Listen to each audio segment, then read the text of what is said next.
we have natin. genetic mapping, we have DNA testing now for varieties. So before, when we didn't have that, the varieties of the cacao is just based on how it looks, correct? So if you look at this, Forastero looks rounded and smooth, Trinitario is a bit longer with some ridges, Criollo is a bit warty, that's what they call it.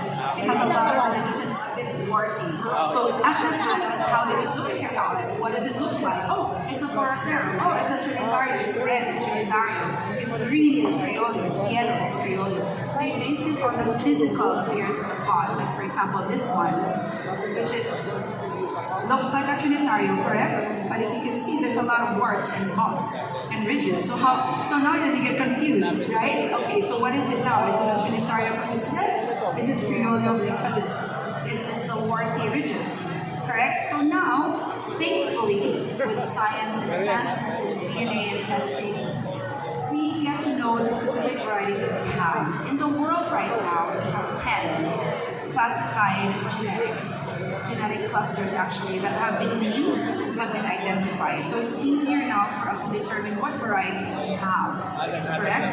So most of the ones that want to know the specific variety, who wants to know? It's not just the customers, it's actually the makers. The chocolate makers want to know, the cacao farmers want to know what variety they have, and they can adjust their practices based on what variety is present in their farm, or maybe they can choose a specific variety that they want to grow. Correct? So this is very good for the industry, very good for farmers, customers, just to have more information about what we're working with at the farm level. Okay, I was just saying how happy I am to be here. Na ako din sa Davao, because there's no better place to have this talk and to have appreciation than here.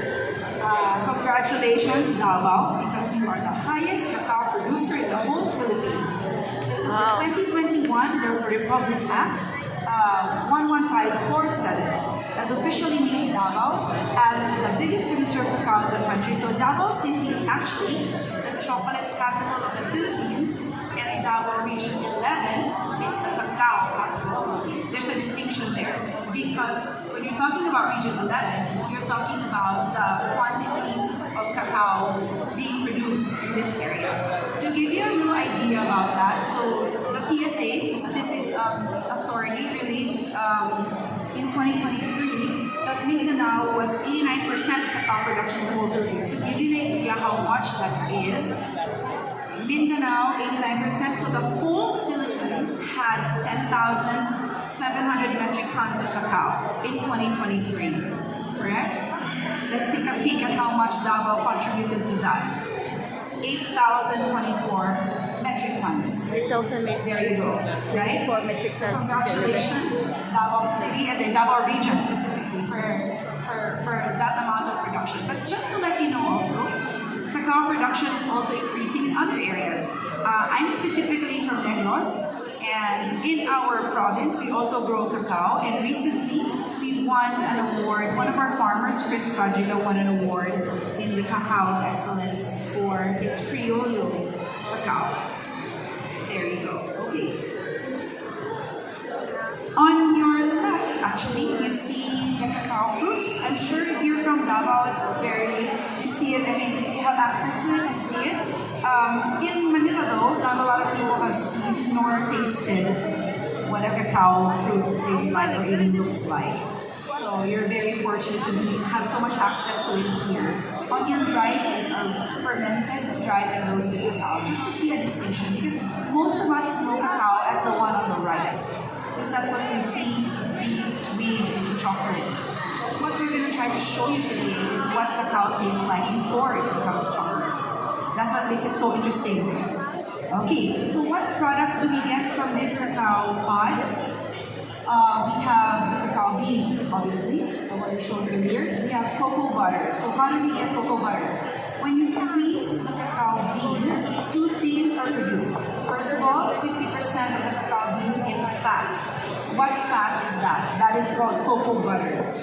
All chocolate makers, especially craft chocolate makers, use cocoa butter in making bars, chocolate bars, like the ones you see in the middle. Now, just to give you an idea of the rising, actually soaring prices of cacao materials and cacao beans. Cacao beans used to be around 150 pesos per kilo, maybe a year or two ago. Recently, it's gone up to as high as 550 pesos per kilo. That's only one ingredient in a chocolate bar, correct? Cocoa butter used to be 900 per kilo.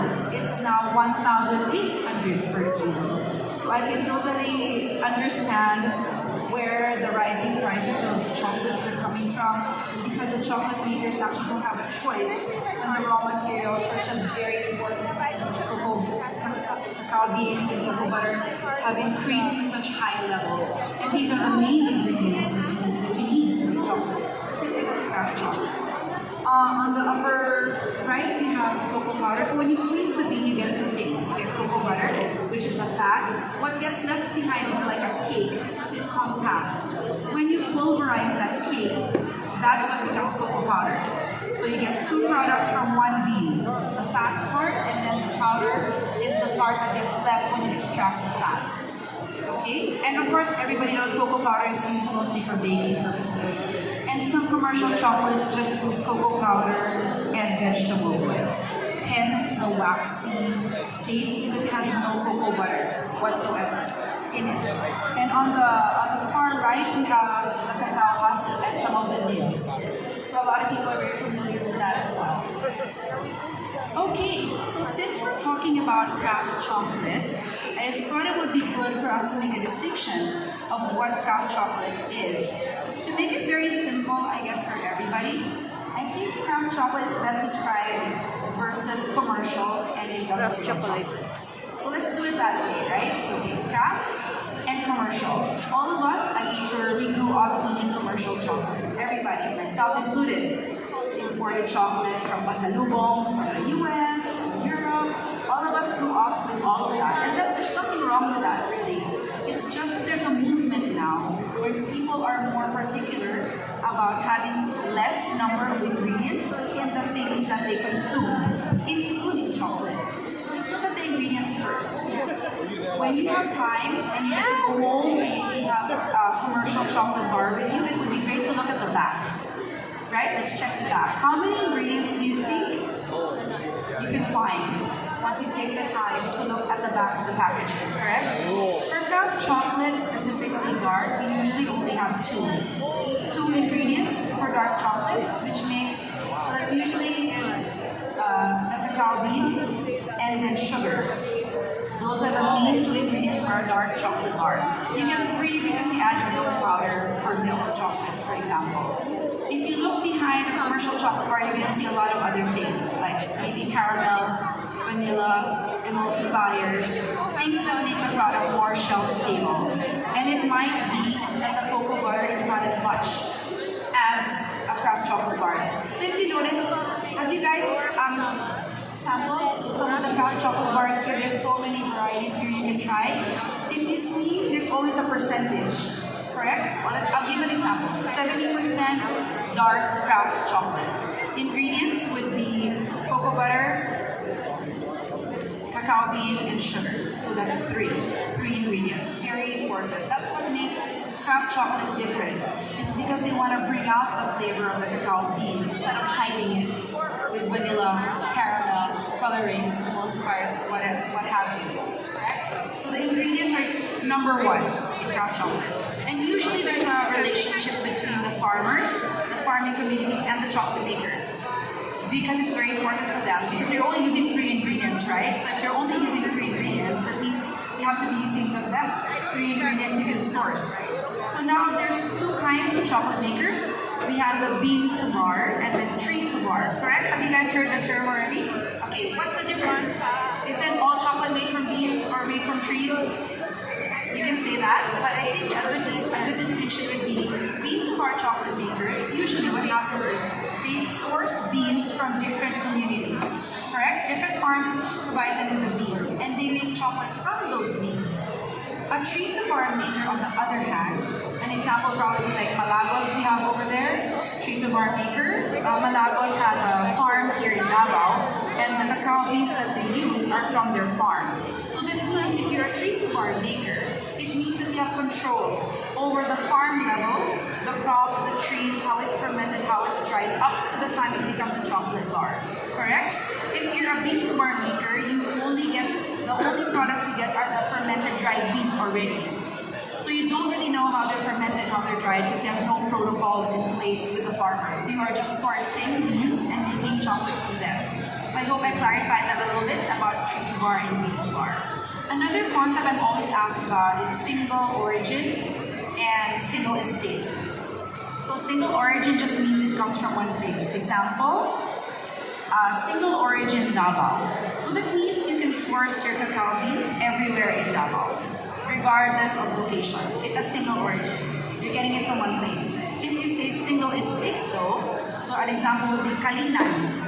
So you say Kalinan Davao, Pakibato Davao, or you can say Saloy, and all those brands. All those specific locations say that means that they're coming from one farm or one estate. So that means the beans that you're using to make that chocolate only come from that farm or plantation. That's what makes you single estate versus single origin. Just a little clarification on that as well.